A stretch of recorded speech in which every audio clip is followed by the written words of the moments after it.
Hello everybody and welcome to the Glory Reds podcast. It's your boy Don Benito. And it's game day, baby. It's game day.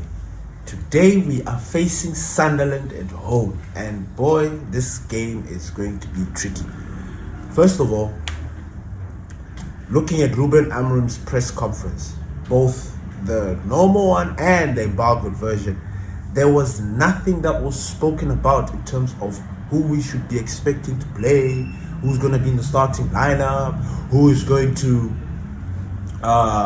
feature, if there's anything that has changed since the last game. You usually get little tidbits. Last week they asked him if Altai is going to start the game, and the gaffer said yes, so we had an idea, But this time around, there was none of that. So there is no clear idea of who's going to start and who's not going to start. So we are pretty much just shooting in the dark with our starting lineup. We are not sure if any of our players are going to feature, the ones that we're going to be having in our starting lineup. So take it with a pinch of salt, but we are excited. We're playing Sunderland, a team that I thought, and forgive me, football gods, for us underestimating your power. I underestimated the football gods' power, and I am seeing it. And today I might experience it. But yeah, Sunderland is doing pretty well, newly promoted, but they are already contesting for Champions League football. It is wild. They have got a very robust team. I watched their first game and I was very shocked at how they're playing. They brought in people like Xhaka. That team is ticking. There was something that was very interesting about what Ruben said about them. He was like, it's going to be a tough match. He spoke about their previous games. He said that they drew their last game with less men, and then they won last minute. So Ruben Amorim has been paying attention to these boys. He's been studying their football and trying to understand how he could be a pebble in their shoe. So it's gonna be. And then he spoke about their 4-3-3. He said that they are confident, they're in a good moment, which is true. If a team is playing well and winning games and not losing, you build momentum, you build excitement, you build this trust in the system, you build this trust within the players, and you feel impregnable, like you feel like nobody can breach what you guys have going. And this is the thing that Ruben Amorim is trying to build with Manchester United. But our players, I don't know, there's something off, there's something wrong. Like, they can't deal with these small pressures. They can't. One game is good, and then the next game is bad, and then the next game it's good, and then the next game is bad. And you know what? Ruben said something in his press conference that, wow, it just hit me, and I was just like, wow, Ruben, you couldn't have put it better. I like the way I like Ruben Amorim because he's a very good communicator towards us. We are losing games, yes, but the thing is, do you remember Ralph Rangnick when he came to Manchester United? When he came and tried to do the gang press, he tried to implement a system that these boys will not be able, that these boys failed to follow. The gang press, do you remember? The 4-2-2-2-2. He came here trying to do that. Now, he was one guy who had a very good football philosophy. He had very good character. And he was one of the first managers, post-Fergie, to talk about the serious problems that are in Manchester United. It was Rangnick. He is the one that spoke about the open heart surgery, ladies and gentlemen. Do you remember that? He said this team needs an open heart surgery. And at the time, he even said it needs at least 10 players to be changed. Now, Over the years, since that time, we've tried to decipher or try to crack down what Ralph was saying, which 10 players. Some of these 10 players have gone. And by no means am I saying that the players that have remained are contributing. Perhaps they are, because we cannot fully say it. But they are the remnants of the last regimes that have been sacking managers and being able to get out of that rut. Do you understand? I don't know if that makes any sense. So it is difficult. It is difficult for these players to find their rhythm. Every single time they find their rhythm, I don't know. It's like a curse or something. It's like they just then all of a sudden it's like, have you ever seen these movies, especially like these? Let's just say, for example, a Nigerian movie with some juju inside. You see, like the guy is normal, he's just there walking, and then he gets the juju, and then it's like, and then they start feeling the power. It's the same shit I feel with these United players. It's like we have this good feeling, bro. We've just come back from smacking Chelsea. We beat Chelsea convincingly. It's not like it was a fluke. It's not like it was, we beat them. Bang. And then the next game against Brentford, a team that honestly, we should have been bending them over and showing them who's their master. But no. These guys are the ones who are like, hey, Uno reverse, you bend over, let me show you Wagwan. What is that? This up and down. And Ruben, I love this gaffer because he's shutting it down. You guys need to stop with the system shit. Because you don't understand doesn't mean that this, and that is a thing that hurts. Because ignorance is making you guys question and say all these things. Ruben said something yesterday that was so powerful, that stuck with me till today. And I don't know how it's going to affect me moving forward, because I know it's going to continue happening. He says, when one thing doesn't work, it doesn't work. No matter how much you try to change, chop and change, if it doesn't work, it will not work, no matter how many times you try. Understood that? But if one thing works one day and doesn't work the other day, it doesn't mean that it doesn't work.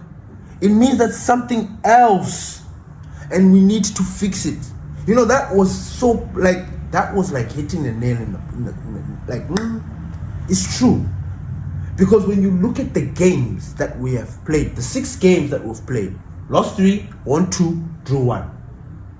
In those games that we've lost, he asked the question, Arsenal, who we were dominating. And here, that's the thing that people keep forgetting. They keep forgetting the context of the game.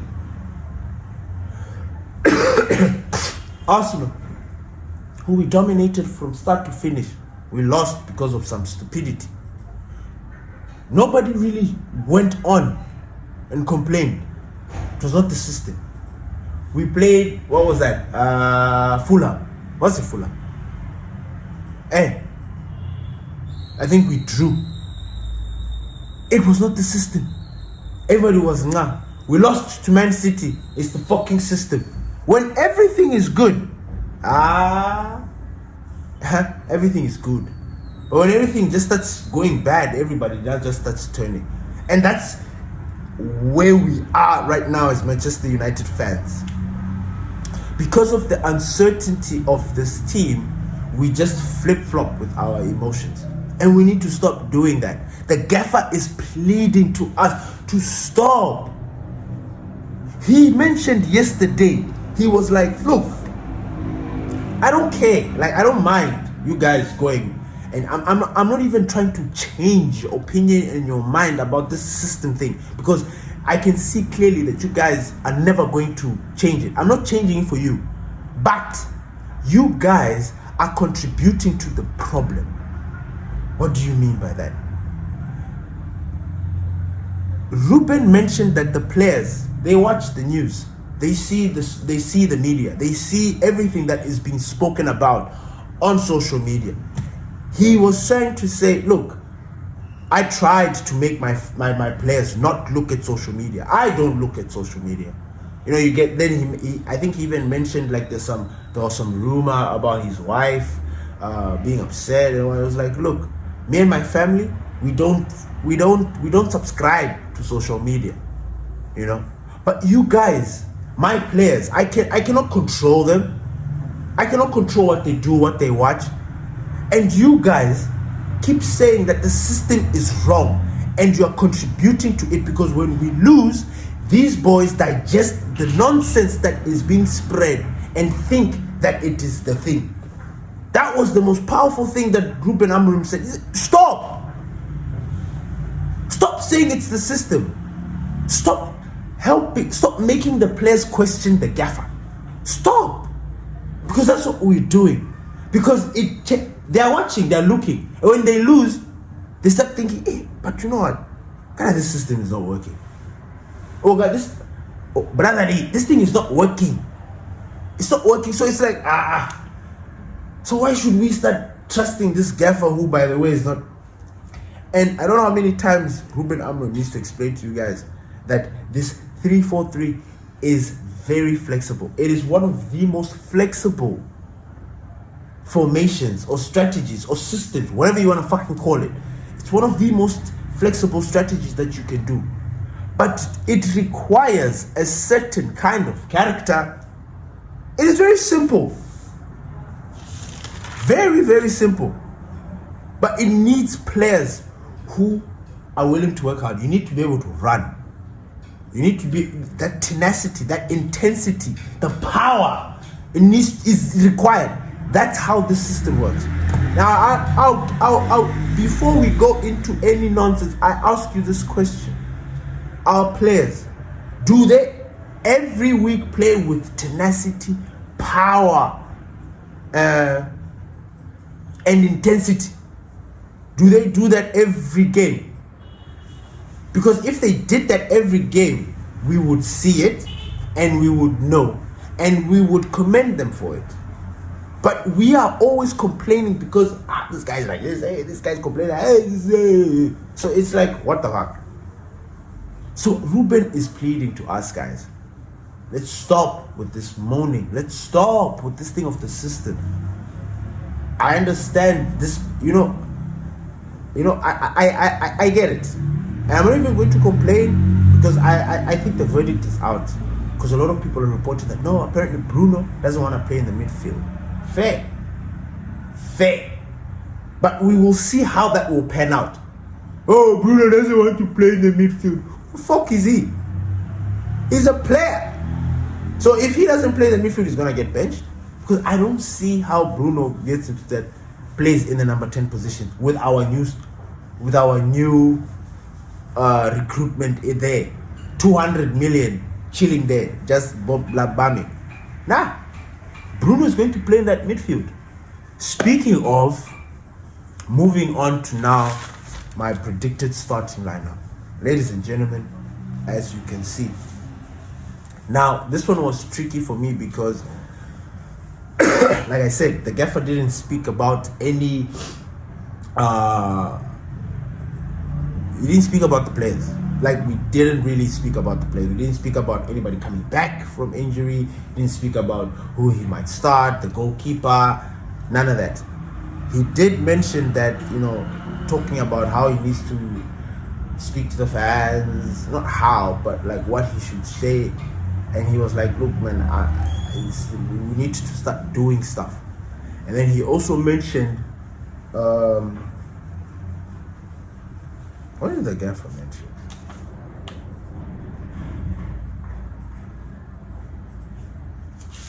What did he say? Oh, yeah.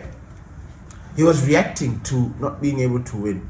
And these were my the quotes that I got from there. He's like, I hate losing. I hate failing. If there's one thing that he hates because of whatever's going on, is losing. Because that, you lose the confidence of the fans, you lose the confidence of the people. even to a certain extent, you lose the confidence of the players. And that is the most frustrating thing for him, because he just cannot understand this up and down with these players. You know, and he's always saying it, guys. Look, listen to his pressers.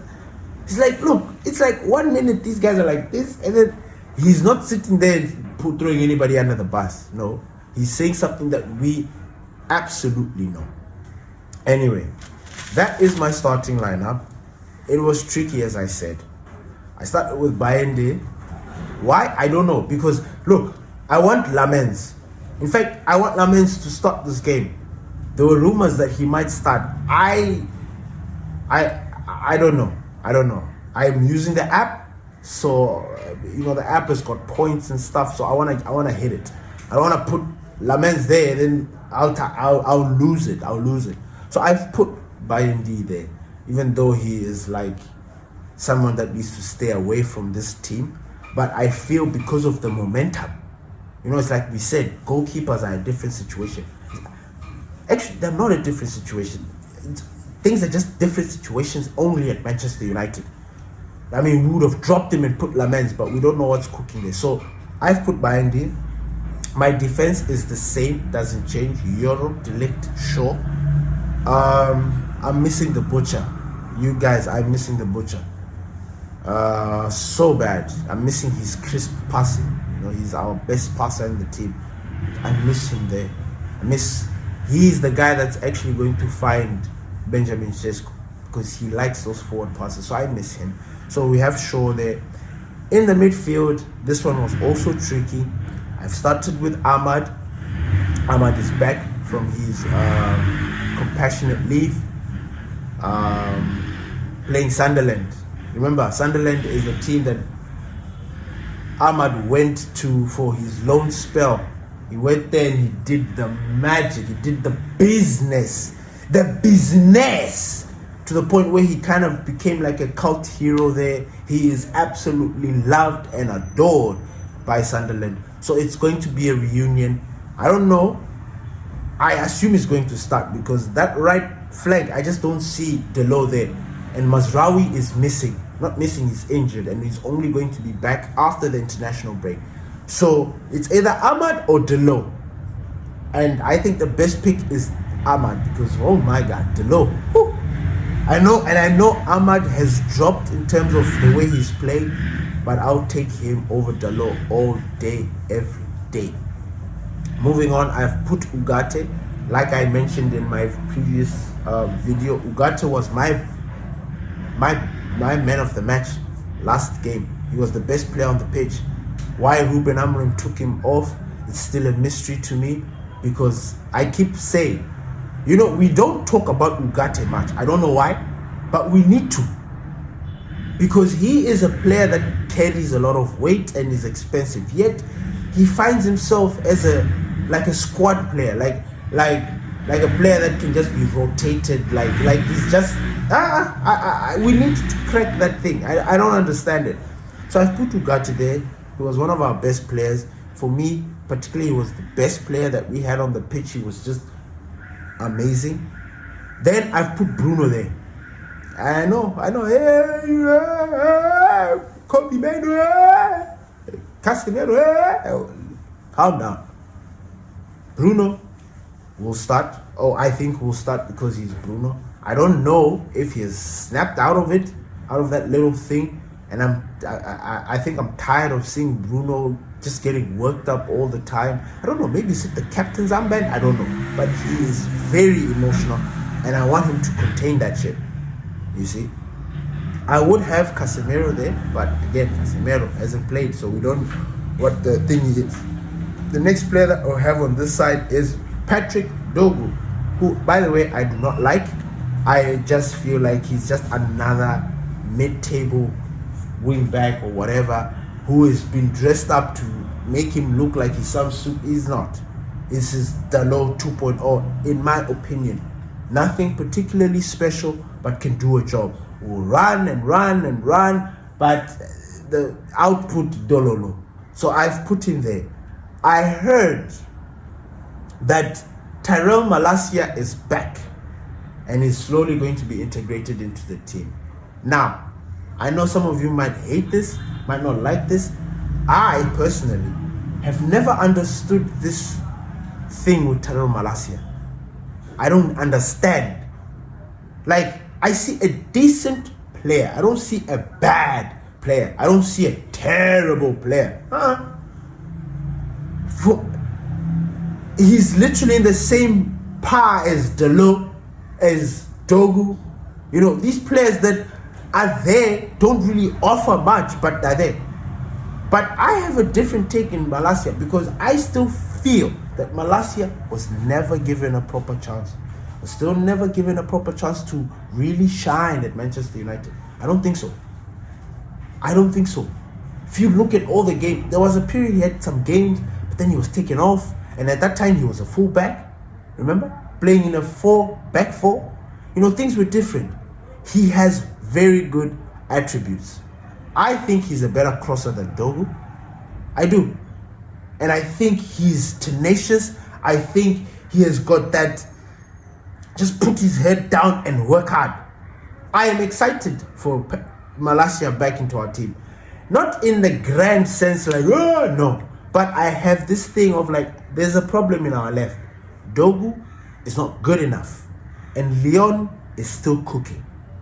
So in between all of that, we need someone also to just kind of supplement in case something happens. And I think because we don't have anything else, Malacia will do. So Malacia there next to Dogu. But I think Dogu will start. And then, of course, our number 10 position, we've got Mbeumo and Cunha. And up top, we'll finish it with Benjamin Sesko. It could change.